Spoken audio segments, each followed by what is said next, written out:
오늘 저희들에게 주신 말씀은 로마서 12장 1절부터 3절입니다. 거룩한 산제사를 드리자. 같이 읽으시겠습니다. 시작. 그러므로 형제들아, 내가 하나님의 모든 자비하심으로 너희를 권하노니 너희 몸을 하나님이 기뻐하시는 거룩한 산제물로 드리라. 이는 너희가 드릴 영적 예배니라. 너희는 이 세대를 본받지 말고 오직 마음을 새롭게 함으로 변화를 받아 하나님의 선하시고 기뻐하시고 온전하신 뜻이 무엇인지 분별하도록 하라. 내게 주신 은혜로 말미암아 너희 각 사람에게 말하노니 마땅히 생각할 그 이상의 생각을 품지 말고 오직 하나님께서 각 사람에게 나누어 주신 믿음의 분량대로 지혜롭게 생각하라. 아멘. 기도하시겠습니다. 하나님 감사합니다. 저희들에게 주의를 허락하시고 이렇게 하나님 새해를 맞게 하시며 흉흉한 여러 가지 환경 속에서도 그래도 주님을 바라보며 하나님의 뜻대로 살고자 이곳에 모이게 하시니 감사합니다. 말씀 듣고 찬양하며 기도하며 교제하며 은혜 받는 시간 되게 하시고 하나님 이 교회를 구심점으로 우리가 믿음이 점점 강해지고 깊어지고 확장되기를 원합니다. 오늘 이 말씀에도 성령께서 각 사람 마음속에 임재하여 주시어서 저희들이 들어야 될 말을 제대로 받게 하시고 그 말씀이 나를 인도하고 나를 통치하고 나를 다스려가는 변화된 삶으로 인도해 주실 것을 믿습니다. 예수님 이름으로 기도합니다. 아멘. 로마서는 성령께서 사도 바울을 통해서 그 당시에 로마에서 예수 믿고 구원받는 형제들에게 꼭 전하고 싶은 말씀을 바울이 당대의 석학이었거든요. 그래서 하나님이 성경의 저자가 여러 명이지만은 그 사람한테 꼭 맞는 논리적이고 학구적이고 그런 것들은 바울을 통해서 쓰게 하셨어요. 그리고 감성적이고 부드럽고 참 하나님과의 깊은 교제 속에서 살았던 그 고백들은 다윗을 통해서 시편을 쓰게 하셨어요. 그래서 하나님께서 성령의 인도하심대로 성령의 감동으로 가장 적절한 사람에게 그 감동으로 기록한 성경이 바로 이제 우리 성경 66권입니다. 로마서는 바울이 로마에 있는 형제들을 참 만나고 싶어 했어요. 자기가 로마에 가서 전도해서 만들어 놓은 교회가 아니에요. 여기는. 그렇기 때문에 바울이 굉장히 만나고 싶었고 또 성도의 교제를 하고 싶었고 그런데 여러 가지 이유 때문에 그런 시간을 못 얻었죠. 그래서 바울이 지금 이제 성령님의 감동으로 편지를 보내는데 로마서는 16장으로 되어 있는데요. 전반부를 1장부터 11장까지로 봅니다. 그리고 후반부를 12장에서 16장으로 봐요. 그러면 전반부는 어떤 내용이냐? 건물로 하자면은 기초공사가 전반부예요. 그러면 후반부는 기초공사 위에 건축물을 세워가는 거잖아요. 그래서 1장부터 11장까지는 한마디로 말해서 모든 인간은 죄 때문에 하나님의 영광에 이를 수가 없다. 그것이 로마서 1장부터 11장 첫 부분에 나온 것입니다. 모든 인간이 죄를 범하였음에 하나님의 영광에 이르지 못하더니 의인은 없나니 하나도 없다. 유대인이 됐건 헬라인이 됐건 이방인이 됐건 남자가 됐건 여자가 됐건 모든 사람은 결국에 가서 죄악 속에서 태어나서 죄 속에서 먹고 살다가 죄악이 극치로 되어 있는 지옥으로 가서 영원한 벌을 받으면서 살 수밖에 없는 존재로 굴러 떨어져 버린 거예요. 그렇게 되었는데 그러면 하나님이 이들을 그래 니들 죄 때문에 태어나갖고 죄로 살다가 그렇게 되었으니 알아서 해라. 그것이 아니고 하나님께서 정말로 안타까운 마음으로 성부, 성자, 성령 삼위 하나님이 이 일을 어떻게 해결할까를 얼마나 깊이 고심도 하셨겠습니까? 성자 예수가 내가 인간으로 가겠습니다. 그래서 정말로 그 마리아라는 동정녀 마리아라는 여자의 자궁 속에 낮아지고 사람이 낮아진다고 하나님이 그냥 인간으로 뿅 하고 나온 것도 아니고 똑같은 그 과정을 거쳐서 자궁 속에서 10달을 똑같이 있으면서 그렇게 해서 이 땅에 나와서 33년을 사시면서 공생의 3년 동안 뭘 보여줍니까? 너희들이 하나님 안 봤다고 지금 하나님 제대로 안 믿고 있지? 나 봐라. 보이는 하나님이 나다. 그것이 예수님이에요. 보이는 하나님이 나다. 나를 보고 하나님이 어떤 분인가를 깨달아 알아가기를 바란다. 그렇게 하면서 1장부터 11장까지 모든 사람이 죄를 범해서 하나님의 영광 이르지 못했는데 하나님께서 하나님의 한 의를 보내주셨는데 그 의가 바로 예수 그리스도고 그 예수 그리스도로 말미암아 모든 사람이 구원을 얻게 됐다는 그것이 1장부터 11장까지 말이에요. 그러면 이제 그 기초공사가 돼 있다면 그것을 믿고 예수 믿고 구원받는 사람이 됐다면 그러면 어떻게 살아야 할 것인가예요. 그것이 이제 건축물로 올라가는 거예요. 그래서 12장 1절 제일 첫 마디가 그러므로라는 접속사를 사용을 했어요. 그러니까 1장부터 11장까지의 모든 내용을 딱 왼손에 잡고 12장부터 16장까지 어떻게 살아야 될 것인가를 오른손에 잡는다면 이 오른손과 왼손을 연결해주는 연결고리가 그러므로라는 말이에요. 그 믿음의 구원의 확실한 바탕 위에 섰다면 그러면 너는 어떻게 살아야 될 것인가? 그러므로 형제들아 그랬습니다. 여기서 저는 읽으면서 이 형제들아란 말이 그냥 하나의 호칭이 아니에요. 바울의 애정과 바울의 전 인생을 다 담아갖고 너희들은 결국 나와 함께 저 영원한 나라에서 함께 살아야 될 이 육신의 피보다 더 진한 예수의 피로 맺어진 사랑하는 형제들이라는 거예요. 그러므로 형제들아 내가 하나님의 모든 자비하심으로 너희를 권하노니 내가 하나님의 모든 자비하심 이 자비하심이 우리는 그냥 자비하심 됐는데 원래 보면 복수로 써졌어요. 내가 모든 자비하심 들로 너희를 권하노니 그 말이에요. 이 말은 곧 무엇일까요? 1장부터 11장까지 한 말이 전부 하나님의 충만한 자비하심이 그 속에 다 녹아져 있다는 거예요. 지금까지 내가 말씀한 성령에 의해서 말씀한 이 말씀은 전부 하나님의 자비하심이다. 자비하심이다. 그것을 전부 풀어놓고 나서 내가 누구냐.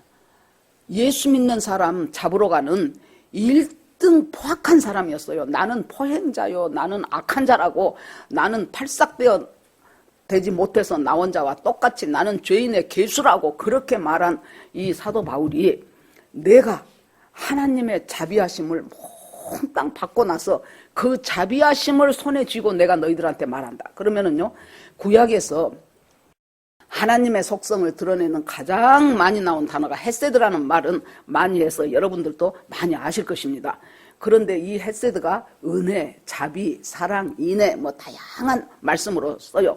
그러면 그 중에서 굳이 구분을 하자면 하나님의 모든 자비하심이라 그랬는데 자비는 무엇인가? 하나님의 사랑을 어떻게 행하면서 나타나는가가 자비예요. 그러니까 하나님의 사랑이 우리 각 사람에게 어떻게 행함으로 나타나졌는가예요. 그런데 그 나타난 그 자비를 나는 많이 받았다는 거예요, 바울이. 그래서 그 자비하심, 내가 체험한 하나님의 은혜, 하나님의 헤세드, 하나님의 행하는 자비하심, 그 자비하심을 내가 확실하게 붙잡고 나는 너희들에게 이 말을 한다.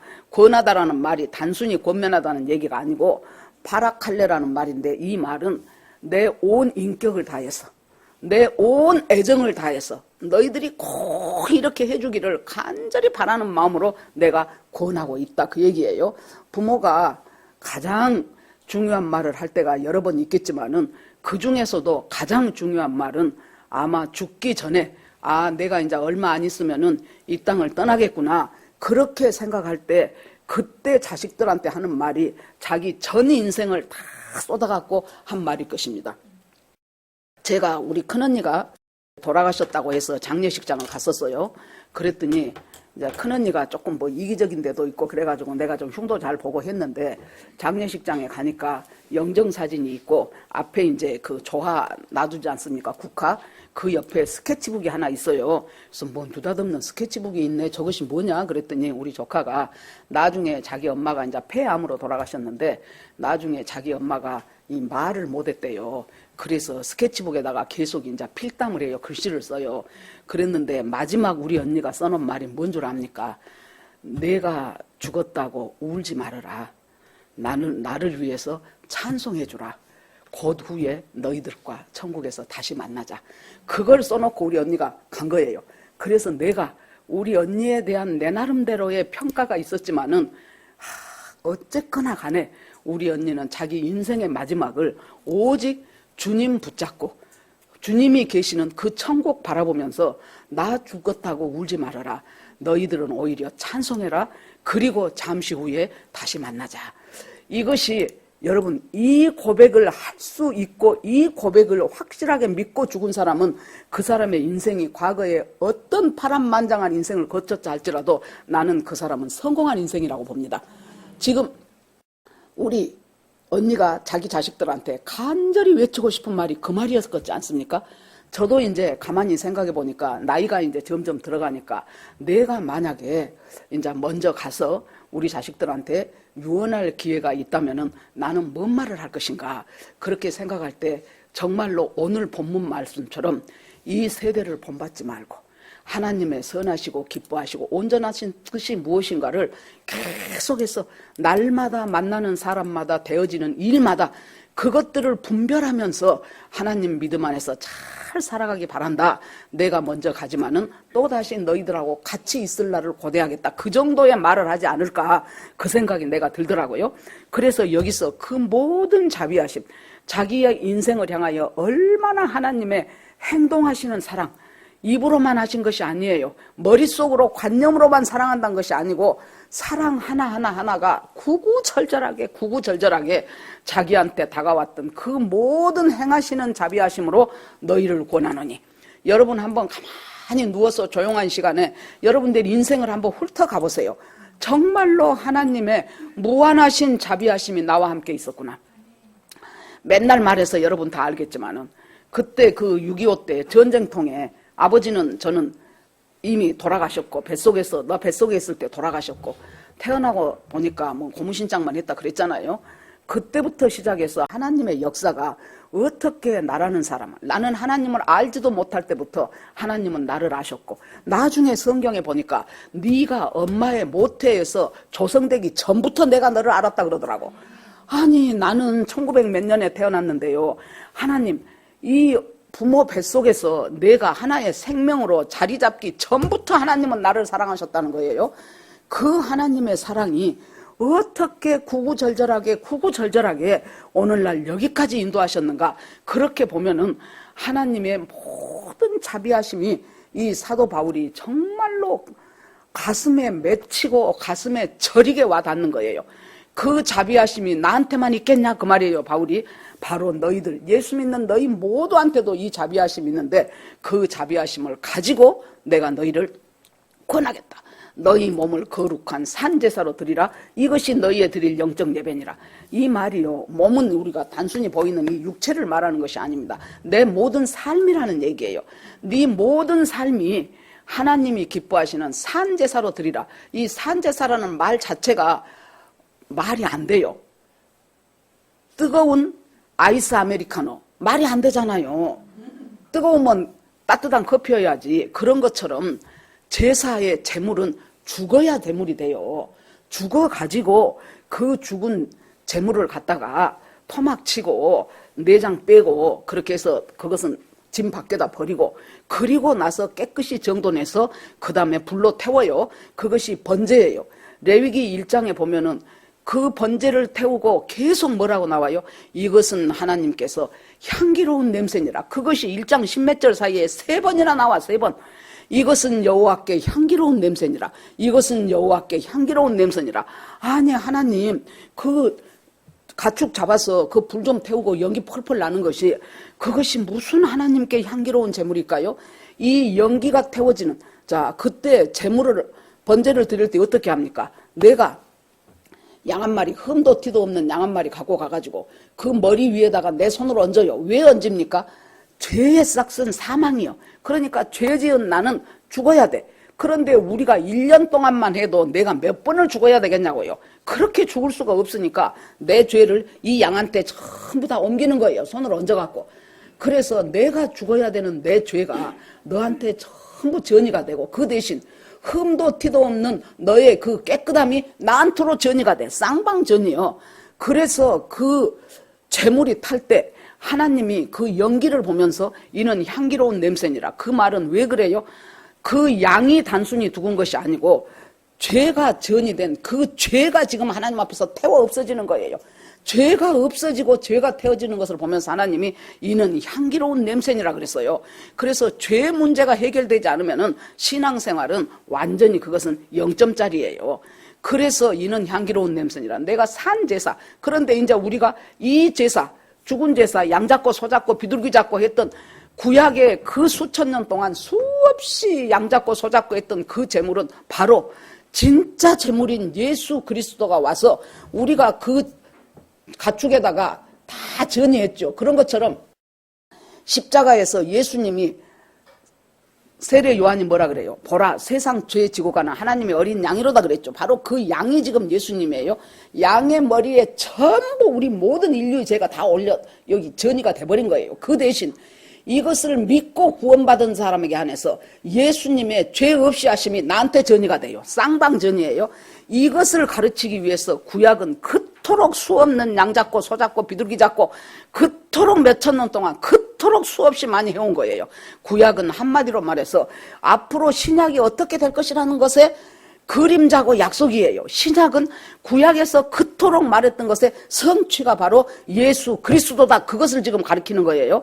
그래서 산제사로 드리라는 것은 한마디로 말해서 너의 모든 삶이 하나님 앞에 드려지는 온전한 예배가 되게 하라는 거예요. 이것이 바로 진짜 배기 예배다. 영적 예배다. 영적 그러니까 신비한 거 생각하지 마세요. 이것이 바로 삶으로 드리는 예배다. 영어 성경 보면은 리즈너블 워십 그렇게 됐어요. 합당한 예배다. 마땅한 예배다. 합리적인 예배다. 그런 뜻이에요. 네가 예배한다고 어디 산에 올라가서 구름 보고 그것도 좋아요. 그럴 때도 있지요. 그런데 진짜 네 예배는 뭔 줄 아냐? 네가 살아가는 모든 삶의 현장에서 네가 하나님의 뜻대로 하나님께 묻고 내 속에서 일어나는 소욕들, 이 세상이 좋아 보이는 것들, 그것들은 심하다 때마다 가지치기 하면서 말씀 안에서 성령 인도대로 살아가는 그것이 바로 네 삶이고 그것이 바로 산제사고 그것이 바로 영적 예배니라. 그러면은 막연한데요. 하나님, 내 삶에서 무엇을 어떻게 하는 것이 산제사고 영적 예배가 될까요? 2절에서 그것을 자세히 설명을 해줘요. 첫째, 너는 이 세대를 본받지 말고. 왜요? 이 세대는 한마디로 악하고 음란한 세대예요. 그래가지고 이 세대는 보암직하고 먹음직하고 지혜롭게 할 만한 탐스러운 것들이 눈만 뜨면 우리를 유혹하고 있어요. 텔레비만 틀어도 유튜브만 틀어도 계속 또 사람들 모이는 곳에만 가도 뭡니까? 이 세상에 가치가 있어요. 여러분, 그 시대와 세상의 가치를 거슬려서 산다는 것은 참으로 어려운 일이에요. 인간의 뜻으로는 안 돼요. 그리고 사상이나 문화나 철학이나 학업이나 모든 것들이 이 세상의 학문 속에서 계속 하나님을 대적하면서 그렇게 하면서 세상의 가치. 자, 봐라. 여러분 보세요. 손흥민 선수 같은 선수가요. 지금 뭐 토트넘이냐 맨유나 막 이제 그렇게 이제 뭐 이적을 하냐 마냐 하고 막 이쪽에서 잡고 저쪽에서 잡고 제가 말했지요. 그때 코너킥 집에 가서 보셨어요? 내가 이렇게 말했어도 안 봤을까? 기가 막혀. 어떻게 코너킥을 하는데 그것이 골로 들어가냐고. 천천히 한 것을 보여주니까요. 찾는데 쭉 가다가 아니 골대 앞에서 휙 공이 돌더라고. 이럴 수가 있어요. 아마 나 죽을 때까지 이런 골 다시는 못 볼 거예요. 죽을 때가 뭐예요? 우리 자식들 죽을 때까지도 못 볼지 몰라. 그 놀라운 골. 그러니까 이제 막 여기서 데려가라 저기서 데려가라 그러니까 이제 저쪽에서는 이제 돈을 조금 적게 주고 데려가려 그러고 뭐 이쪽에서는 뭐 더 내라 그러고 이제 막 이제 그런 것이 있겠지요. 그 사람들의 연봉이라든가 이적료라든가 그런 것을 보면은 우리는 숫자로도 계산이 안 되는 돈이에요. 그 김연아 선수 잘해가지고 캐나다 올림픽 때 거기서 이제 피겨에서 금메달 땄잖아요. 그 선수가 한 번 광고했다 하면 10억이 넘어. 기가 막혀요. 우리는 평생을 벌어도 10억을 벌란가 말란가 하는 사람들이 세버렸는데 그러니까 거기에서 어떤 것들을 보여줍니까? 야, 사람으로 태어났냐? 이 정도의 연봉은 받아야 돼. 인간으로 사랑구실을 하려면 이만한 집에서는 살아줘야 돼. 그리고 제대로 사람 앞에 나 살아요 하려면은 이 정도의 집에서 살고 이 정도의 돈을 갖고 이 정도의 차를 굴리면서 이 정도의 자식들 성공시키면서 그것이 하고 우리가 눈만 뜨면 쉴 새 없이 몰려들어요. 이 세대를 본받아라. 무방비 상태로 있는데 내가 능력이 없어서 그렇게 못 살지 그렇게 안 살고 싶은 사람이 누가 있겠냐 그 말이에요. 제가 이렇게 성경을 읽다 보면은요, 어떤 구절이 내 사건하고 탁 매치가 돼가지고 그 성경 구절이 나를 인도했던 것들이 이제 인생을 살다 보니 많이 있어요. 제가 우리 큰애 7살 초등학교 1학년 울산에서 살 때 뭐 여러 번 얘기했을 거예요. 갑자기 우리 남편이 발령 시즌이 아닌데 10월인가 11월인가 그때 느닷없이 서울로 발령이 났어요. 그래서 이제 남편은 먼저 갔어요. 그러고 저는 이제 이렇게 하다가 날은 점점 추워지는데 그때 이렇게 회사 사택들을 이제 사고 팔고 하는 것이기 때문에 정식 부동산이 그렇게 발달을 안 했어요. 그냥 게시판에다가 몇 동 어디 몇 동 매도 매매 그렇게 써놔요. 그러면 이제 보고 와서 그래요 그러고 다 이제 현대 직원들이니까 그렇게 해서 이제 사고 팔고 이제 하는 거예요. 그러는데 이제 아이고 이것이 이제 한 달이 지내가고 한 달 반이 지내가니까 갑자기 첫 추위는 다가오고 그때는요 그러기 때문에 지금처럼 사시사철 이사 안 가요. 봄 가을만 이사 가면 딱 시즌이 끝나버리더라고. 그때는 그랬어요. 그래갖고 아이고 하나님 우리 남편이 계속 주말마다 와야 되고 거기서도 지금 엉성하니 뭐 사원들 뭐 총각들 숙소에서 살아가고 있는데 이사를 가야 되겠는데 이제 겨울이 지나가 버리면 하나님 내년 봄까지 기다려야 되는데 날마다 이제 애 학교 보내놓고 나는 이제 날마다 하나님한테 이제 앉아가 한 10시쯤 되면 이제 내 방에 앉아갖고 혼자 찬송하고 혼자 큐티하고 그러면서 이제 기도하고 그렇게 살아요. 어느 날 또 이제 기도를 하면서 하나님 우리가 뭐 서울로 보내주라 한 것도 아니고 발령 시즌도 아니고 그때 현대중공업에서 우리 남편 혼자 발령 났어. 이건 분명히 하나님의 뭔가 뜻이 있을 텐데 하나님 내가 서울 가서 어떻게 무엇을 하면서 어떻게 살기를 하나님 원하십니까? 그렇게 기도를 했어요. 그랬더니 느닷없이 제 속에서 바로 이 말씀. 너는 이 세대를 본받지 말고 하나님의 선하시고 기뻐하시고 온전하신 뜻이 무엇인가를 분별하도록 하라. 하나님 그러면 내가 본받지 말아야 될 이 세대는 또 뭡니까? 그랬더니요 자꾸 물어야 돼요. 뭡니까? 그랬더니 하나님이 파락군하고 부동산 투기하고 이 두 개가 이 세대에 지금 흉악한 것인데 이 두 개를 너는 본받지 마라. 그래서 제가 파락군을 피해서 산 거예요. 파락군으로 이사갈 기회가 여러 번 있었어요.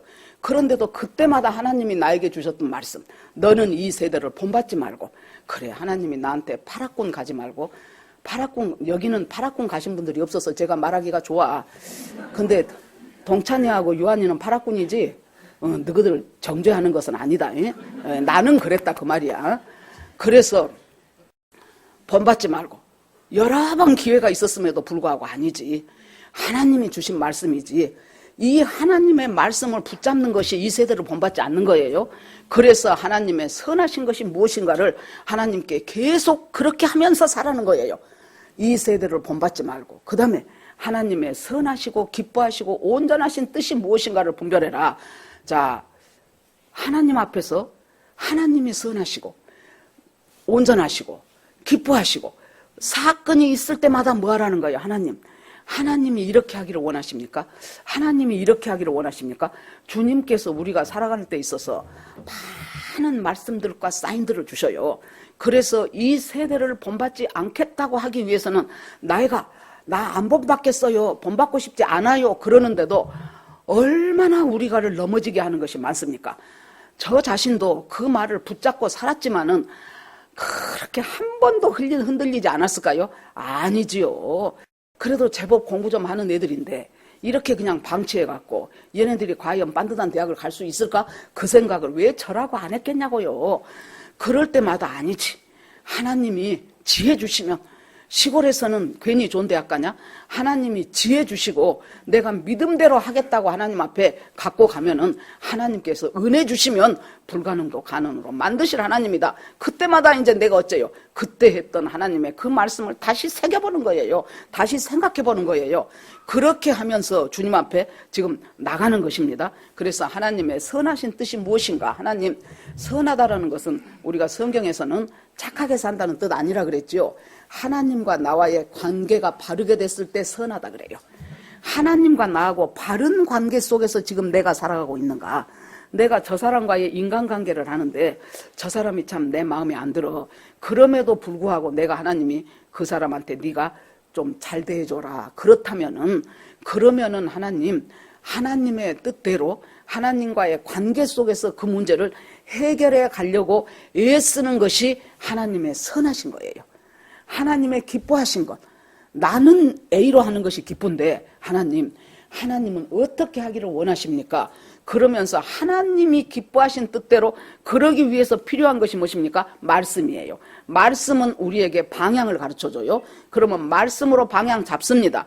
방향을 잡는데 그 다음에 방향은 잡았는데 내가 그 말씀대로 살아갈 힘도 없고 능력이 없어. 그렇게 해야는 되는데 하면서 실은 나는 나 좋도록 사는 거예요. 그럴 때 그렇게 할 수 있도록 나를 인도해 주신 분이 누굽니까? 바로 성령의 도우심이에요.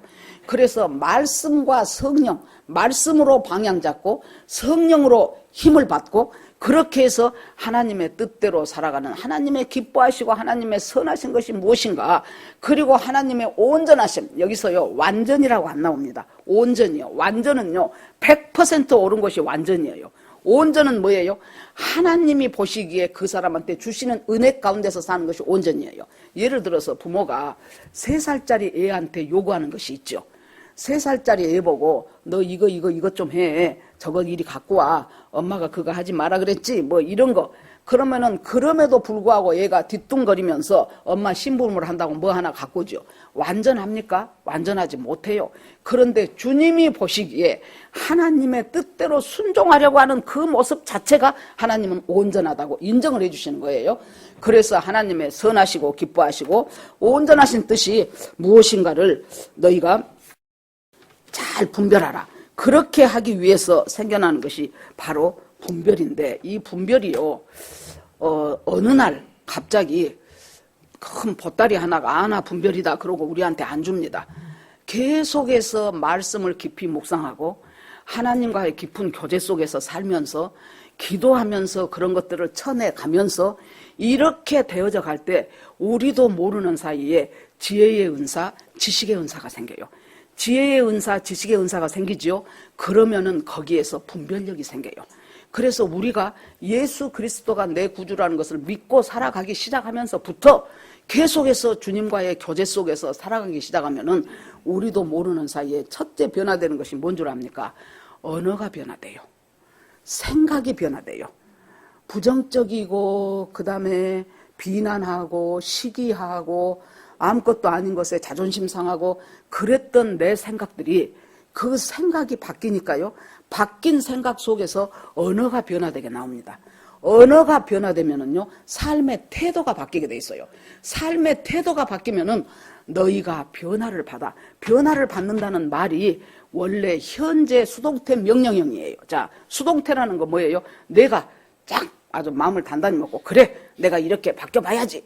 그건 며칠 못 간단 말이에요. 우리 인간의 의지는 며칠 못 가요. 그런데 수동태요. 내가 변화를 받도록 인도하는 그 누구가 있다는 거예요. 그것이 누군가 봤더니 성령님이에요. 성령님이 내가 변화를 받도록 인도하는데 그것이 현재 시제예요. 현재 시제라는 것은 여러분 뭡니까? 계속해서 지속적이다 그 말이에요. 한번 따가고 완료로 끝나버리는 것이 아니고 현재 시제는 내가 하나님의 선하시고 온전한 뜻 한번 분별했어요. 그러면 땡, 내일부터는 내 맘대로. 그것이 아니고 시마다 때마다 하나님 앞에 계속해서 묻고 성령의 인도를 받으면서 그 선하신 뜻을 계속해서 지속적으로 분별하라 하는 것이 명령이에요. 그러니까 변화를 받는다는 것은 어느 날 한 번 한 시간에 끝나버리는 것이 아니고 온전한 뜻대로 계속해서 하나님의 뜻이 무엇인가를 지속적으로 현재 시제예요. 변화를 받아 성령의 인도를 받아 그리고 하나님께서 그것을 명령으로 줬어요. 명령으로 인도를 받아라. 하고 싶으면 하고 말고 싶으면 마는 것이 아니고 그래서 계속해서 지속적으로 말씀으로 방향 잡고 말씀의 능력으로 인도받고 성령의 도우심으로 그 문제가 뚫어져 나가고 이 삶을 계속 사는 것이 너희들이 바로 산제사를 드리는 것이고 그것이 바로 하나님이 기뻐하시는 영적인 예배다라고 말을 합니다. 그러면 우리의 삶 속에서 한번 우리가 생각을 해보자고요. 지나간 1년 동안 참 나는 그래도 하나님 부족했지만은 하나님 뜻대로 살아보려고 애를 썼어요. 그러면 여러분들은 참 산제사를 드려왔던 것입니다. 또 금년 1년도 그 산제사를 우리가 어렵게 생각하지 말고 내가 할 수 있는 것들 중에서 일단 내가 뭐부터 할 것인가 그것부터 생각을 해봐요. 여러분 산제사를 드리기 위해서는 참 우리의 심령 속에 필요한 것이 뭔 줄 압니까? 사랑과 인내예요. 무엇부터 산제사가 드려야진 줄 압니까? 자기 가족 속에서. 자기 가족 속에서 마음에 맞는 가족도 있고 마음에 안 맞는 가족도 있을 것입니다. 부모가 마음에 안 맞은 자식도 있고 마누라가 마음에 안 맞은 남편도 있고 그 속에서 나를 내려놓는다는 것이 산제사인데 내려놓는다는 것은 뭔 줄 압니까? 바람을 빼는 거예요. 우리는 전부 자아라는 바람이 빵빵하게 차 있는 사람들이에요. 그런데 내가 하나님 앞에 이 문제를 맡깁니다 할 때는 내 생각에 바람을 하나님 빼겠습니다예요. 그래서 바람을 쫙 빼버려요. 바퀴가 바람이 빠지면 못 가지요. 그럼 어떻게 해요? 새 바람을 넣지요. 그런데도 너무 상처가 심해서 너무 많이 찔려갖고 구멍이 나갖고 안 된다 그러면 타이어를 새로 교체를 해야 돼요. 그것과 마찬가지로 내 인생에서 우리는 계속해서 본질상 진노의 자녀예요. 본질상 하나님의 뜻에 어긋나는 일을 해야 우리는 좋아. 하나님하고 틀린 생각을 해야 우리는 기분이 좋아요. 하나님의 뜻대로 사는 것이 엄청난 우리의 짐인 것처럼 느껴져요. 여러분 이 정도 집에서 살아라, 이 정도 차를 굴러라, 이 정도 돈을 벌어라 하는 이 세상 사회 속에서 그것을 거부한다는 것이 쉽지 않는데 하나님이 나는 그대로 무지하게 살고 싶어. 누가 저거 타워팰리스 100평에서 산단다 그 집 갔더니 진짜 끝내주더라 그러면은 와 사람이 태어나서 한번 그렇게 살아야 되는데 그려진다니까요 생각이. 그러는데 여러분 우리가 살아가는 이것 속에서 이 세상의 가치들을 놓아버리고 맡겨버리고 이렇게 살아가기 위해서는 내 속에 있는 나의 그동안 모든 것 그러니까 성경에 보면은 너희가 예수를 알기 전에 있었던 그 모든 것들 그 세상을 따라가는 것들 그대로 사는 것이 과거에 그만큼 살아봤으면 족하지 않냐 그 말이에요. 잘 살아도 보고 못 살아도 보고 어렵게 살아도 보고 재미도 있어 보고 그 너희들이 누려왔던 그 많은 삶들이 이제 그만했으면 족하지 않냐. 이제부터 너희는 하나님 안에서 구원받은 자니까 바로 눈을 들어서 이제는 위의 것을 바라보고 살아라. 이제는 세상 염려, 근심, 걱정 수없이 몰려들고 또 좀 뭔가 된 것 같으면 자만심이 수없이 차오르고 자기가 잘난 척하고 싶고 그 모든 것들을 하나님 앞에 다 맡기고 그리고 내 자아의 바람을 빼면서 하나님이 원하시는 삶을 살기 위해서 날마다 하나님 앞에 말씀과 기도와 성령의 인도하심으로 쭉 나가기를. 제가 본인이 있어서 이 말하기가 좀 그러는데 우리 큰애가 이제 아무튼 대학교 시험을 보고 이제 모 대학에 합격을 했어요. 그랬는데 나도 마음에 안 들고 우리 남편도 마음에 안 들고 본인도 아마 그랬을 거예요. 그래가지고 결론을 내렸어요. 어떻게 1년 재수를 하자. 제가 이제 조금만 쟤는 원래 이제 실력도 있었던 애니까 조금만 하면 이제 좋은 데 갈 것이다. 그렇게 하고 일단은 이제 은행에다가 등록금을 내러 갔어요. 그때 등록금을 내러 갔는데 그때 등록금 내는 사람이 딱 나하고 어떤 할아버지하고 두 사람이었어요. 사람도 안 많았어요. 헷갈리지도 않아요. 그래서 다시 집으로 왔어요. 그랬더니 은행에서 오후에 전화가 왔어요. 그 할아버지 거다고 내 거다고를 영수증을 잘못 줬다는 거예요. 그래서 죄송하지만 와서 바꿔서 가주래. 그래서 미안하다 그래서 괜찮습니다. 뭐 사람이 실수할 수가 있지요. 그러고 이제 또 깐다 걸어갖고 이제 6개월을 지내서 이제 갔어요. 줬어요. 그랬더니 줘서 이제 그랬나 보다 하고 집에 갖고 왔어요. 또 전화가 왔어. 죄송합니다. 정말 죄송한데요. 은행이 받아야 될 것을 나를 주고 나를 줘야 될 것을 은행이 가져갔더라. 그때는 조금 화가 나더라고. 세상에 막 사람이 막 많고 막 부풀고 그랬으면 그래도 딱 두 사람 그걸 받으면서 어떻게 그것을 두 번이나 이렇게 오라 그러냐고. 한 번은 사람끼리 바꿨다고 하더니 이제는 또 은행이 가져갈 건 놔주고 놔줄 것을 은행이 가져갔다고 죄송하다고 또다시 오라는 거예요. 그래서는 진짜 저것들 웃기네 그러면서 그때는 아까는 사람이 실수할 수도 있죠 그래놓고 두 번째는 그것 좀 제대로 하시지 그랬어요. 이제 그러고는 알았어요. 그러고 어쨌든 또 가야 될 거 아니에요.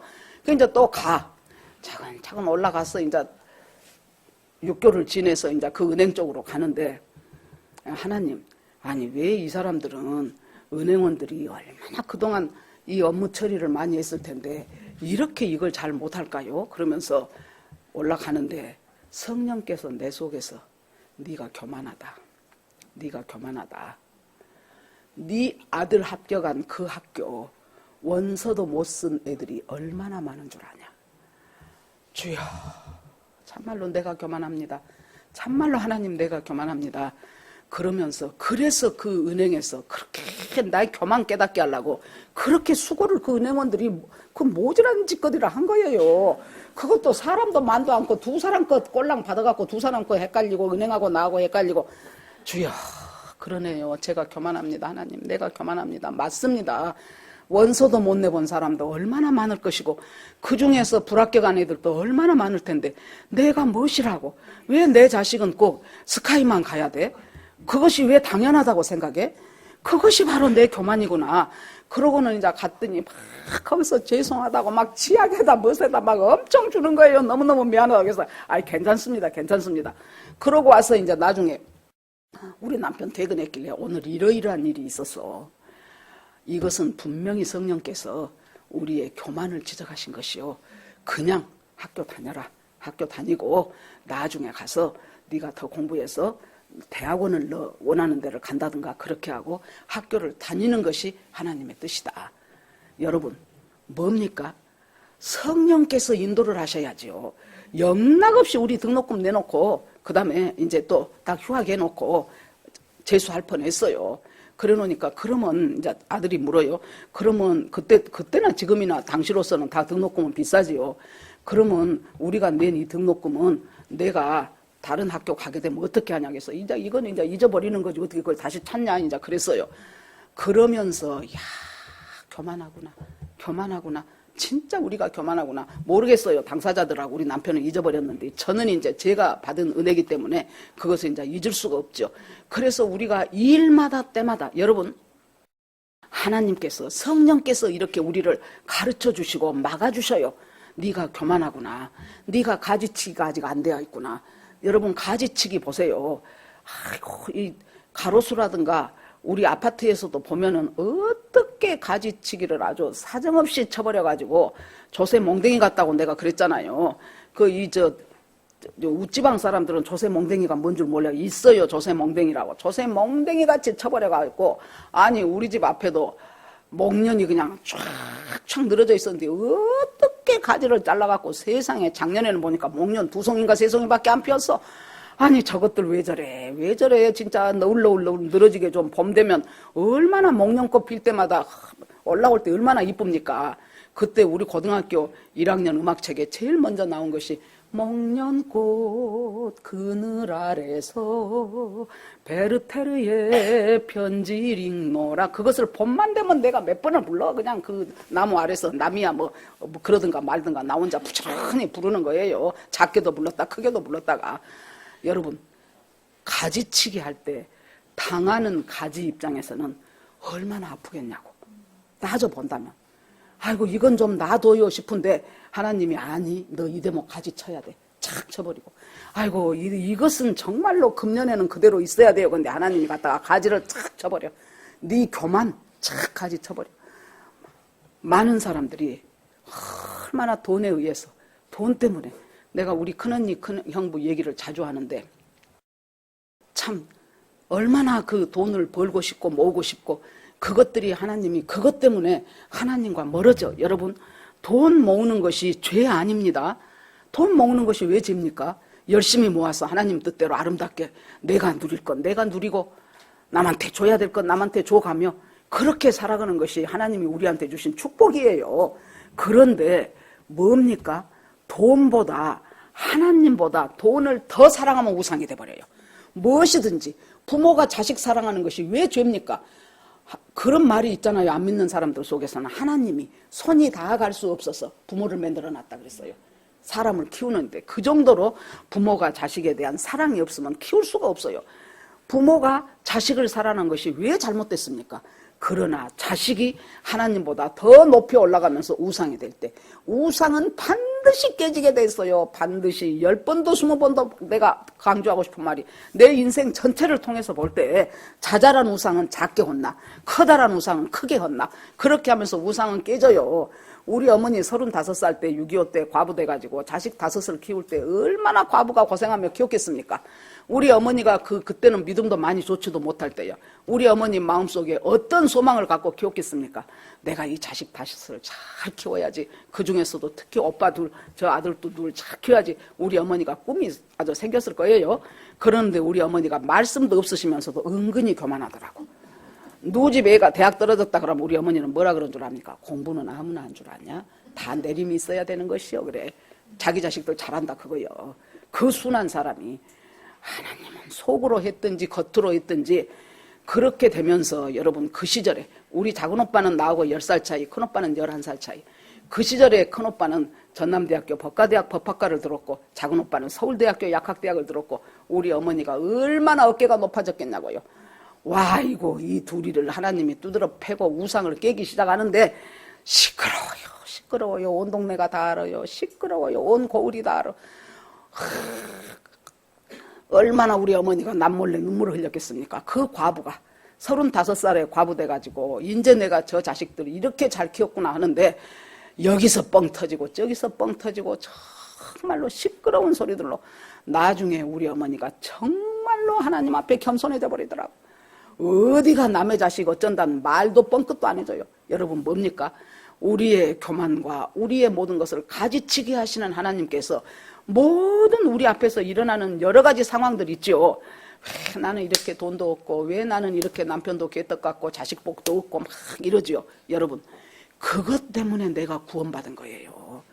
구원보다 더 귀한 것이 어디가 있습니까? 우리가 이 세상 아무리 폼나게 살아도 100년 못 살아요. 100년 넘게 산 사람들은 몇 명 안 돼요. 아무리 해봐야 90 몇 살 되면 다 가더라고요. 오래 산 사람도. 그 한 세기도 안 되는 시간 동안 사는 것하고 그것이 그대로 끝이 아니에요. 사람이 한 번 죽는 것은 정해진 일이요. 그 후에는 심판이 있으리니 그랬잖아요. 하나님의 심판대 앞에서 각자 갈 곳이 갈라져 버린다니까요. 예수 믿고 구원받고 하나님 뜻대로 살려고 했던 사람은 영원한 천국으로 가고 그것이 아니고 나 뜻대로 나 좋아서 살았던 사람 세상에 이 세대를 죽어라고 본받으면서 살았던 사람들 그 사람들의 갈 곳은 지옥이단 말이에요. 그러면서 하나님의 선하시고 기쁘시고 온전하신 뜻이 무엇인지 우리 어머니가 이제 참 하나님이 그 35살에 과부 돼갖고 고생해서 그랬던가 진짜 죽음의 복은 참 쉽게 주셨어요.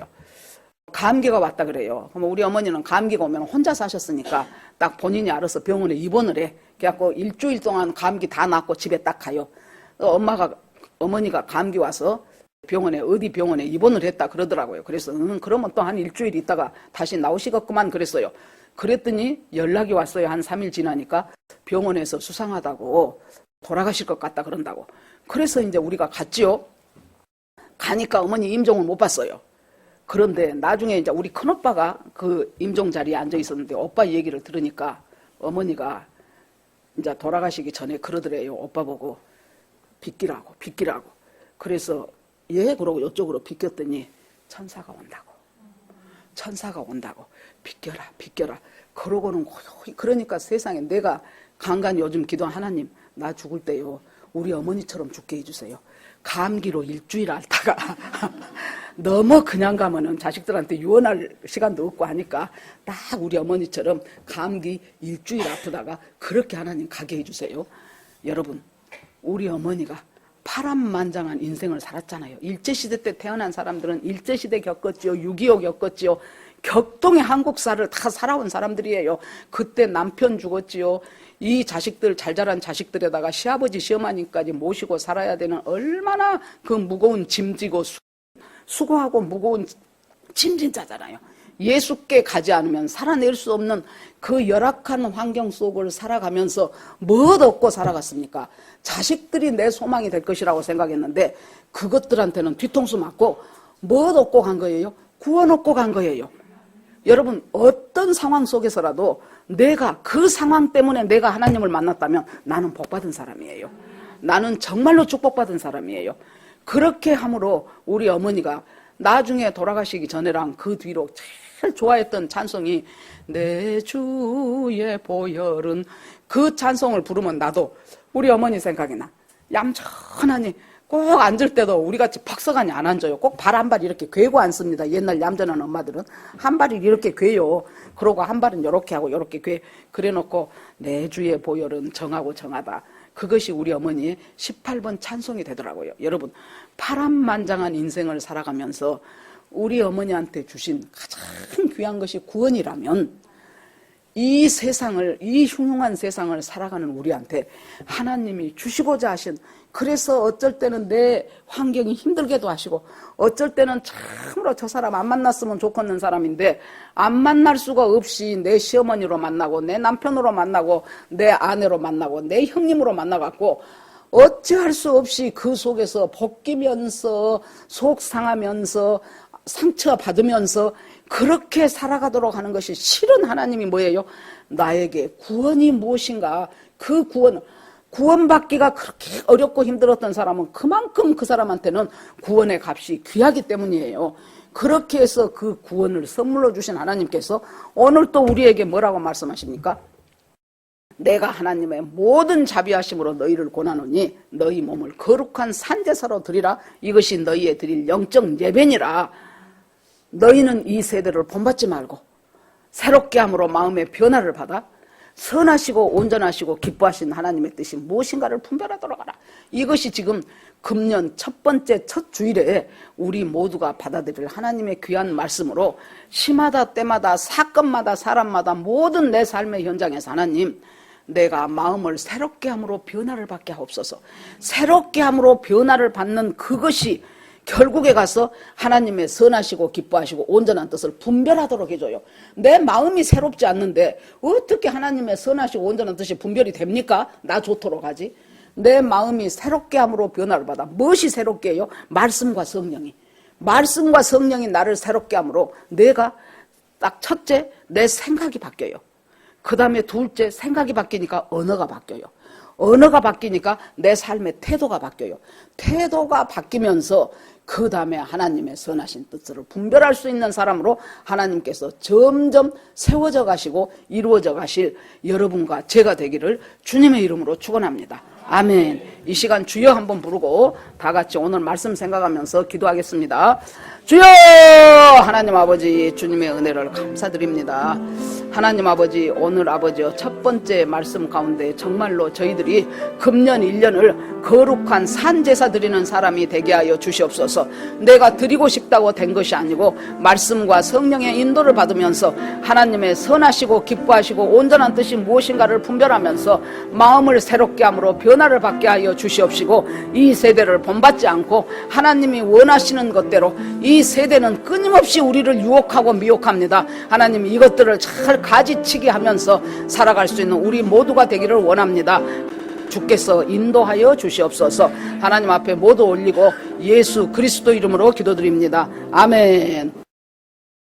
기도 제목 몇 개 보겠습니다. 자, 같이 한번 읽어주세요. 시작.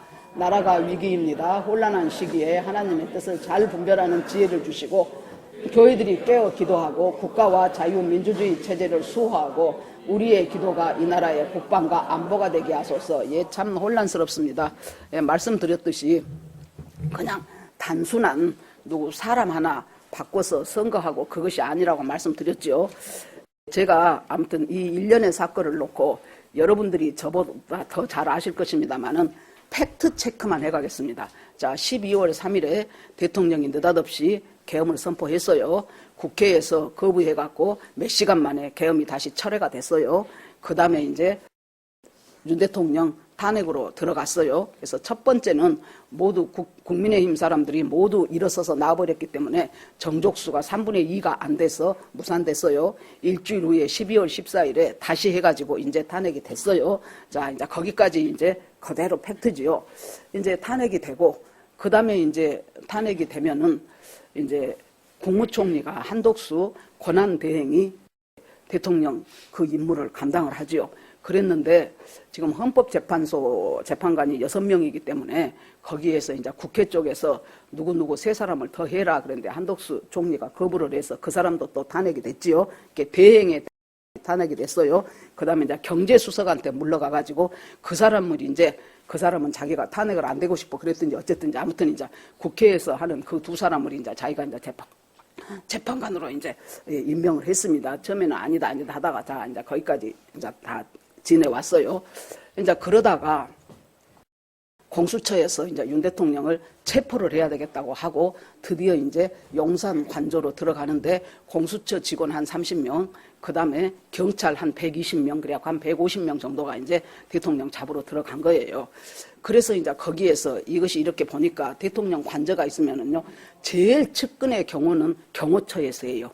그 다음에는 경찰이에요. 그 다음에는 군인이에요. 이렇게 돼 있더구만요. 그래서 이제 그것들을 뚫고 바리케이트 뚫고 해갖고 이제 드디어 경호처하고 이제 대처를 하게 됐죠. 그래서 이 경호처장과 한 200명 정도가 절대로 해줄 수가 없다. 대통령 못 잡아간다. 그런데 그때 이제 한 5시간을 넘게 이제 대치를 했어요. 아침 6시부터 이 사람들이 출발을 해가지고 7시 몇 분에 용산 관저에 대처를 하고 8시 몇 분부터 이제 들어가서 대통령을 체포해서 이제 구금해서 데리고 가려고 이제 했는데 경호처에 있는 사람들이 죽기 살기로 반대를 하고 거기서 물고 늘어졌는데 한 대여섯 시간 되니까 문제가 뭐예요? 화장실을 가야 되잖아요. 이 잡으러 온 사람들이. 그래 놓으니까 거기서 어떻게 움직일 수가 없고 하니까 그 옆에 관저 안에 있는 화단에다가 볼일을 다 봐버린 거예요. 그러고는 이제 배도 고프고 그러는데 이 관저가요, 대통령 관저가 있고 그 일대가 군사 기밀시설이요. 그 일대 또 무엇이 있냐면 한미연합사 관저가 있어요. 그래가지고 이것이 그렇게 되놓으니까 그때 뭔 사건이 있었어요? MBC, JTBC가 아마 자기들은 특종 보도하려고 그랬을 거예요. 이제 대통령 잡아가는 것을 찍어갖고 자기들이 먼저 찍어갖고 또 쫙 또 이제 방송에 하면서 이제 특종하고 싶은 그 기자들의 욕심이 있지 않겠습니까? 그렇게 해갖고 이제 헬리콥터로 이제 용산 대통령 관저 위에서 지금 처음에 보도를 했겠죠. 나는 요새 통텔레비 안 봐버려서 몰라요. 보도를 하면서 지금 우리가 지금 이 관저 위에 헬기로 지금 촬영 중입니다 했겠죠. 그랬는데 그곳에 우리 대통령 관저만 있는 것이 아니고 한미연합사 관저가 있다니까요. 거기다가 군사특별시설이 또 있어요. 그러니까 여기는 그렇게 함부로 헬기가 가서는 안 되는 곳이란 말이에요. 그러니까 5분인가 10분이 못 되어서 바로 평택 미군기지에서 블랙호크라고 하더라고요. 그 헬리콥터인데 무지하게 성능 좋고 아무튼 최신의 블랙호크가 팍 떴어요. 그러니까 이제 이쪽에서 저 블랙호크가 떴네. 복잡하네. 그렇게 되면서 배도 고프고 이제 대소변도 이제 처리하기가 힘들고 그래 놓으니까 5시간 반 만에 일단 중단합니다 하고 물러갔어요. 그런데 영장 발부 기간이 언제까지냐? 내일까지예요. 이제 그대로 물러갈지 아니면은 오늘과 내일 사이에 또다시 재지짐을 할지 그것은 모르는 것입니다. 그런데 이 영장 발부를 원래 중앙지법에서 해야 되는데 서부지법에 부장판사가 영장을 공수처에다가 발부를 해주고 공수처가 거기로 갔어요. 공수처는 이 대통령을 체포할 아무런 권한이 없는 곳이 공수처라고 합니다. 그래도 어찌됐건 이제 여기까지 이제 그렇게 왔어요. 전부 제가 이제 제 감정을 빼고 팩트만 지금 말씀드리겠습니다. 왜냐 하면은 여러분들 가운데서는 가끔 이런 분들이 있어요.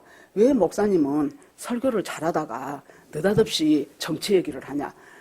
교회에서는 정치 얘기만 하면 안 돼. 정교 분리요.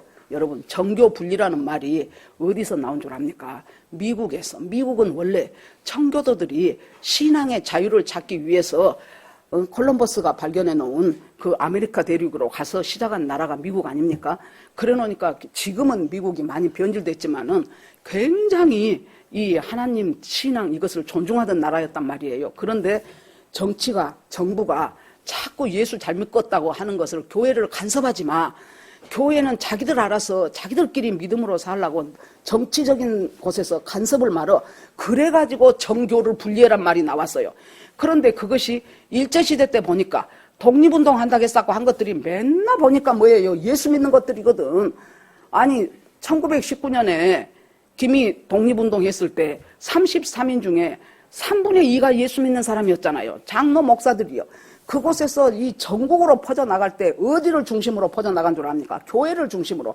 교회는 조직이 있잖아요. 구역이 있고 뭐 구역장 있고 장로 있고 뭐 있고 그래갖고 그렇게 퍼져나가니까 그때 갔다가 말만 딱 도용을 한 거예요. 정치하고 교회는 분리됐으니까 절대로 니들은 교회에서 하나님만 믿지 그걸 갖다가 정치에 참여하지 말아라. 그것을 이미 일제시대가 끝났는데도 교인들한테까지 그것이 파고 들어가갖고 아이고 교회에서는 정치만 하면 돼. 그러면은 3.1운동도 없었어야 돼. 교회에서는 하나님만 찾고 우리나라 독립해서는 안 된다고 말이에요. 이런 속에서 그것부터가 혹시 잘못 생각하고 있는 사람들은 이 시간에 그것을 바꾸는 계기가 되기 바랍니다. 자, 그렇게 해갖고 서부지법에서 이제 부장판사가 했어요. 영장을 발부했어요. 그런데 그것부터가 서부지법이 발부하지 않고 중앙지법이 발부를 하는 것이 맞다고 합니다. 요새는 법도 없어요. 그냥 사람 수 많으니까 밀어붙여버리고 그냥 법 위에서 그냥 다 해버리고 막 이것도 탄핵 저것도 탄핵. 여러분 세상에 2년 반 동안 탄핵을 29명을 시켰어. 나 그렇게까지 많이 한지 몰랐어요. 29명을 탄핵을 시켰어요. 행정부를 완전히 마비시키는 거지요. 그것은 검사들 중에서도 자기들이 불리한 것을 조금 기소하려고 그러고 추사만 하려고 하면 그 사람 싹 탄핵. 29명을 탄핵을 했어요. 윤석열 대통령이 바보냐고. 자기도 법대 나와갖고 사법고시 해갖고 검찰청장까지 한 사람이 이렇게 되면 저쪽에 국회의원이 다수인데 당연히 자기가 이 계엄이 취소된다는 것을 누구보다도 잘 알았을 사람이 왜 이렇게 모질한 짓을 했냐고. 저도 처음에 그 소리 듣고 아 이건 뭐요? 이건 뭐 한 겨울밤에 해프닝이요? 그거 한 몇 시간 계엄하다가 처리하려면서 왜 이렇게 이 사람 바보 같은 짓을 했을까? 그랬거든요. 그랬더니 나중에 보니까 이 나라가 완전히 뒤집혀진 배예요. 선거관리위원회 연수원에 중국에서 이 개표 조작할 수 있는 그 사람들이 90명이 왔어. 90명. 그 90명이요. 완전히 이 사전투표는 뭐 이루 말할 수가 없어. 전부 지금 조금씩 이제 확실하게 지금 안 내놓고 조금씩 내놓는데 200 몇십만 표가 몰래 들어간 표였어요. 이대로 하다가는 이제 왜 그렇습니까? 중국이 여러분 우리나라 입장을 보세요. 우리는 참 지정학적으로 굉장한 전략의 요충지예요. 자, 위에 북한이 있어요. 그 위에 러시아 있어요. 그 밑에 중국이 있어요. 북한, 러시아, 북중러 사이에 지금 쬐끄만 나라의 반틈이 지금 뭐예요? 소위 자유대한민국이에요. 이것이 중국에서는 자기들이 뺏어서 동북 사성 중에 하나로 만들든지 아니면은 자기들이 원하는 사람을 친중 정권을 세워가지고 자기들이 하고 싶은 대로 주물르고 싶든지 그렇게 되어 있으니까 중국이 언제부터입니까? 거기다가 북한은 어떻게 해서든지 지금 이 나라를 확실하게 지금 공산주의 나라로 사유주의 나라로 만들어야 되겠다는 그것이 김일성 때부터 시작해가지고 내가 그랬잖아요. 10대 강령을 김일성이가 말했다 그랬잖아요. 그러면서 그중에 도대체 베트남은 공산화가 됐는데 왜 우리 남한은 이렇게 간첩들 내려보내고 이렇게 돈을 갖다 구워 삼고 하는데 어째서 이 남한은 안 되냐. 그러니까 자기들도 이제 브리핑을 했겠죠. 첫째는 6.25 때 내려간 사람들이 공산당이라면 치를 지긋지긋 떠는 것들이 그것들이 다 교인들입니다. 그래 놓으니까 이제 김일성이가 대형 교회 10개만 부셔버려라. 그래가지고 그것에 이제 여러분 김일성 장학생이란 말 못 들어봤습니까?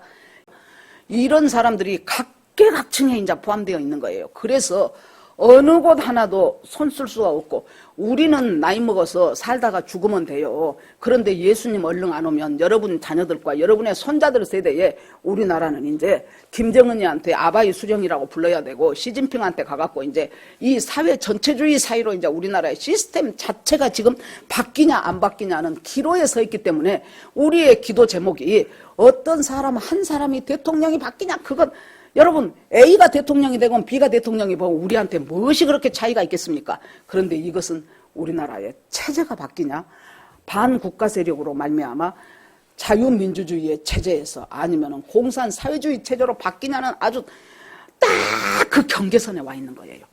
그래서 우리가 기도하지 않으면 도저히 이 나라를 지킬 수가 없어요. 저 사람들이 광화문 가서 한 그 사람들 얘기 들어보면은 영하 몇 도가 됐든지 간에 그 70, 80 먹은 할머니들이 그렇게 나와서 하냐고요. 지금으로서는 이제 어떻게 해서든지 지금 이제 공이 헌재로 갔어요. 그랬더니 국회에서 이제 이 재판을 변호를 하기 전에 준비 변호 기간이 있더구만요. 보니까. 그래서 이제 이 윤석열 대통령 측에서는 변호인단 6명이 가고 이쪽 국회 이제 민주당 측에서는 법사위원장 정청래 의원이 갔어요. 그래서 이제 서로 이제 의견을 조율하고 해야 되는데 갑자기 정청래 의장이 뭐라 그랬어요? 내란죄를 빼버리겠다고. 내란죄 때문에 지금 탄핵을 했잖아요.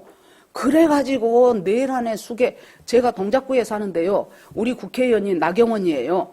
저쪽에서 민주당 쪽에서 프랑카드를 뭐라고 붙여놨냐면 내란 공범 나경원은 내려와라. 내란 공범 나경원은 속죄하라. 막 그렇게 얼마나 프랑카드를 많이 붙여놨는데 아니 내란죄로 가지고 탄핵을 했는데 내란죄를 빼버리겠다는 거예요. 이것이 무엇이냐고 도대체. 처음부터 내란죄가 아니었단 소리잖아요. 이런 상황 속에서 그래서 내가 고등학교 때요.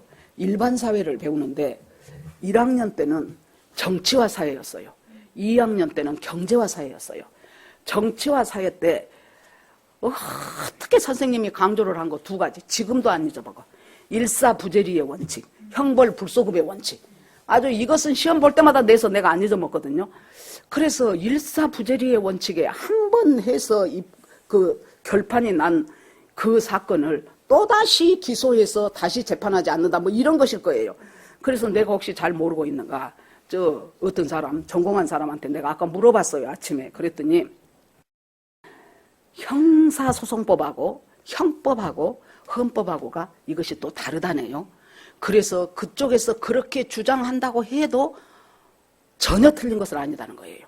이 법에 의해서.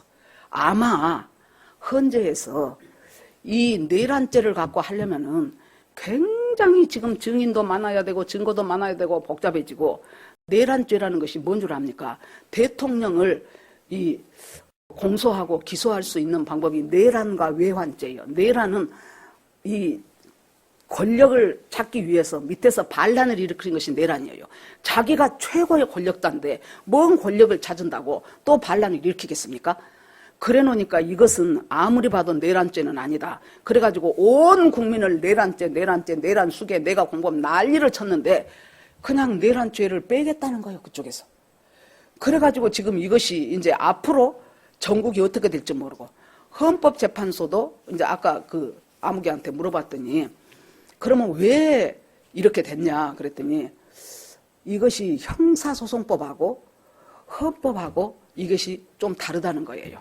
그래서 헌법재판소에서도 내란죄로 기소하는 것을 자기들이 그것을 심리하기에는 상당한 부담을 느꼈을 거다. 그래서 아마 저쪽에다가 니들이 내란죄를 빼라라고 말하지 않았을까 싶다 그러더라고요. 아무튼 그랬든지 저랬든지 간에 우리가 아무도 지금은 확실하게 믿을 수가 없기 때문에 우리가 해야 될 것은 이제 그래서 기도 방향을 잡아야 돼요. 첫째, 기도할 것은 뭡니까? 어떻게 해서든지 하나님 자유민주주의 체제가 제대로 이 나라에 확립되어서 우리뿐만이 아니고 우리 후손들도 하나님 자유민주주의 체제에서 지금 그러니까 그 조그만 나라가 북중로가 생각할 때 먹어버렸어도 될 조그만 나라가 살살살살 잘 살기 시작하더니 지 태난에 들더니 지 세븐 안에 드네. 국민소득이 GNP가 3만 불이 넘어가네. 이것이 이제 황금알을 낳는 거위처럼 보이는 거예요. 미국한테는 이제 어떻게 해야 돼요?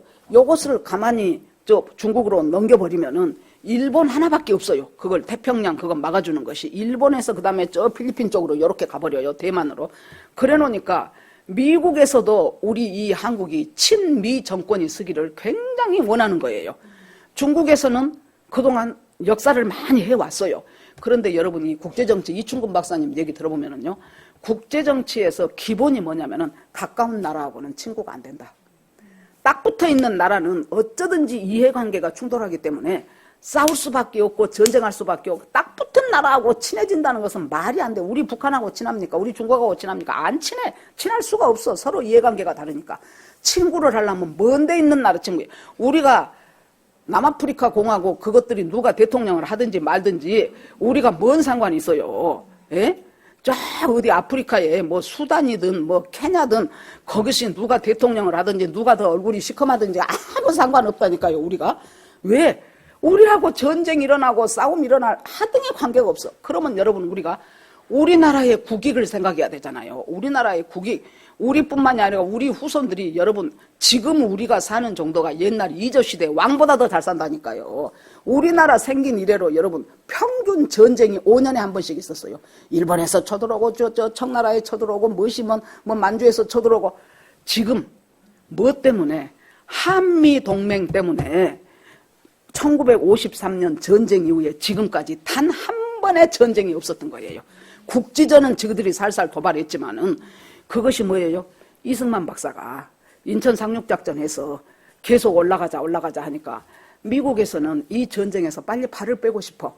막 자기 나라들이 왜 우리가 이름도 성도 모르는 그 한국이라는 나라 가갖고 우리 젊은 미군만 해서 수만 명이 죽었잖아요. 6.25 전쟁에서. 왜 그러냐. 그만해라 하고 하니까 이제 여론도 심각해지고 선거도 이제 자기들도 있고 그래 놓으니까 얼른 휴전을 하고 자기들이 빼고 싶어요. 그런데 이승만 박사가 절대로 발 빼지 마라. 너희들 발 빼는 날에는 이것이 복잡해진다. 그러니까 이제 미국이 엄청 이승만을 싫어했다 그러더라고. 그 문제 때문에. 그래가지고는 에치슨 라인 그거 났지요. 그러니까 이승만 박사가 있다가 그러면 좋다. 정휴전을 하고 싶으면은 좋다. 뭘 휴전을 하냐. 우리하고 너하고 한미 동맹을 맺어라. 그래서 우리가 침략을 받으면 너희들이 침략한 것처럼 즉각 와서 전쟁을 막아줘야 된다. 그것 하면 내가 휴전에 허락을 하겠다. 그렇게 해서 억지 춘향으로 미국에서는 한미 동맹을 맺은 거예요. 생각을 해보세요. 제일 1,000억 갖고 있는 부자가 10,000원도 없는 애하고 뭐하러 동맹 맺고 싶겠습니까? 그런데 그거 안 하면은 계속 우리 군대만으로도 계속 쳐 올라가서 북한하고 전쟁을 하겠다는 거예요. 그래 놓으니까 미국이 안 되겠다 싶어갖고는 좋다. 그래갖고 한미 동맹 때문에 지금 우리가 지금까지 경제발전도 이루겠고 지금까지 전쟁 없는 세월을 70년이 넘도록 이렇게 살아오게 된 것입니다. 여러분 어떤 체제에서 살고 싶으십니까? 김정은 같은 체제에서 살고 싶으십니까? 시진핑 같은 체제에 살고 싶으십니까? 뭐라고 해도 자유민주주의 체제에서 이 정도의 삶을 누리면서 살고 싶잖아요. 신앙의 자유 누리면서 믿음 생활하고 싶잖아요. 이 공산화 체제로 가면은 제일 먼저 박해를 받을 것이 교회예요. 교회. 아마 나는 늙었어도 안 데려가려면 몰라도 너 이리 와. 너 수상한 소리 많이 했어. 그러고 저 할매씨 좀 데리고 와. 그래갖고 나부터 처단할지 그건 모르겠어요. 여러분. 그래서 오늘 이 시간 기도할 것이, 자, 다시 읽어주시고 시작. 나라가 위기입니다. 곤란한 시기에 하나님의 뜻을 잘 분별하는 지혜를 주시고 교회들이 깨어 기도하고 국가가 자유민주주의 체제를 수호하고 우리의 기도가 이 나라의 국방과 안보가 되게 하소서. 자, 주여 부르고 같이 기도합니다. 주여! 두 번째 같이 읽겠습니다. 시작. 정치권에 있는 대통령, 국무위원, 국회의원들이 사리사욕을 버리고 기도하는 마음으로 나라를 위한 애국적인 가치를 세워 음부의 권세를 이기게 하소서. 그러니까요. 아이고 세상에 그 누굽니까? 이번에 그 최상목 대대행에 한 그 사람이 82년도 서울법대 82학번인데요. 그때 원희룡, 나경원 이 사람 전부 다 동창이요. 조국까지. 하여튼 인물들 배출해서 그랬는데 거기에서 들어갈 때는 원희룡이가 예비고사인가 학력고사인가 전국 수석을 했기 때문에 원희룡이가 수석으로 들어갔는데 졸업은 최상목이가 수석을 했더만. 여러분, 학벌이 아니라니까. 학벌이 아니에요. 그 나는 그리 되더라고. 그 좋은 학벌에, 그 좋은 직장에 저 나이까지 살았으면 좀 사람이 얼마나 더 산다고. 좀 양심적으로 살다가 가야 되지 않겠어요? 그거 좀 꼿꼿하니 살면 안 되냐고. 한덕수 총리는 보니까 또 서울 상대 수석 졸업했더만. 그 사람은 좀 꼿꼿했잖아요. 그래서 내가 아이고 저 서울대 것들이 나라는 아주. 그랬는데 이번에 그 경호처장 그 사람은 제2의 경찰대학 수석 졸업이더만. 하여튼 인재라고 생긴 것들은 다 갖다 놨어요. 여러분, 우리는 인재도 못 되고 수석 근처에도 못 가보고 그랬다 할지라도 하나님 아버지 애국적인 가치를 세우며 말씀과 기도대로 하나님의 선하신 뜻을 분별하는 우리가 되게 하옵소서. 그런 대통령부터 시작해서 아마 저 대통령이요, 그때 우연히 내가 지난 수요일 날인가 핸드폰에 뭐 볼 것 있어서 보니까 쇼츠가 나오더라고. 그래서 보니까 아마 윤 대통령 후보 때 어떤 여자 기자하고 인터뷰를 해요. 그 기자가 물어요. 아이고 그러면 당신은 초등학교 때부터 판사 검사 되는 것이 꿈이었습니까? 그랬더니 아니요, 나는 목사가 되는 것이 꿈이었습니다. 내가 보문동에서 살았는데 종로 2가에 있는 YMCA 유치원을 다녔고 초등학교는 그 영락교에서 한 대광초등학교라고 사립이 있어요. 그쪽에 대광초등학교를 다녀서 유치원 국민학교 그것은 완전히 나는 기독교에 푹 빠져 살았습니다. 여름 성경학교, 그 다음에 또 성탄절 기타 등등 할 때 나는 너무나 교회가 좋았다는 거예요. 그래서 내가 하나님, 윤석열 대통령이 뭐 이제 학교 이제 올라가고 공부하고 하면서 이제 슬슬 교회하고 멀어졌겠지요. 하나님, 저 어린 시절에 박혔던 그 하나님을, 나라가 이렇게 위중한데 하나님, 그 하나님 앞에 무릎 꿇고 방법이 없습니다. 하나님 살려주십시오. 나 일신상 5년 있으려면 가만히 입 다물고 있다가 물러가면 돼요. 그런데 이 사람은 대통령직뿐만이 아니고 자기 목숨을 걸었다는 생각이 들더라고. 하나님, 그렇다면 하나님, 내가 문제가 아니고 하나님 이 나라를 살려주십시오. 이대로 이렇게 엉망이 되어버린 나라 후손한테 물려줄 수 없습니다. 그렇게 하고 간절히 하나님 앞에 기도하게 하옵소서. 그 기도가 절로 나와요. 자, 그렇게 해서 애국적인 가치를 세워 음부의 권세를 이기게 하소서. 주여 한번 부르고 또 기도합니다. 주여! 이제 마지막 기도 제목, 자, 같이 읽겠습니다. 시작. 이 나라에 만연한 선전선동 미혹의 영이 떠나가게 하시고 온 국민이 감정에 휘둘리지 않고 있는 자리에서 자기 몫을 잘 감당하게 하소서. 예, 이것에서 미디어와 방송을 장악해버리면은 사람들은 거기서 하는 말이 진실인 줄 알고 다 그놈 듣고 그래 꾸벅꾸벅 그렇게 되는 거예요. 그래서 선전선동의 영, 우리 지난 금요일에 오신 분들은 이세벨의 영이 무엇인가에 대해서 제가 또 말씀을 드렸었는데, 선전선동 미혹의 영이 떠나가게 하시고 감정에 휘둘리지 않고 자기가 서 있는 자리에서 자기 몫을 잘 감당하면서 믿음으로 감당하는 우리가 되게 하옵소서. 주여 한번 부르고 또 기도합니다.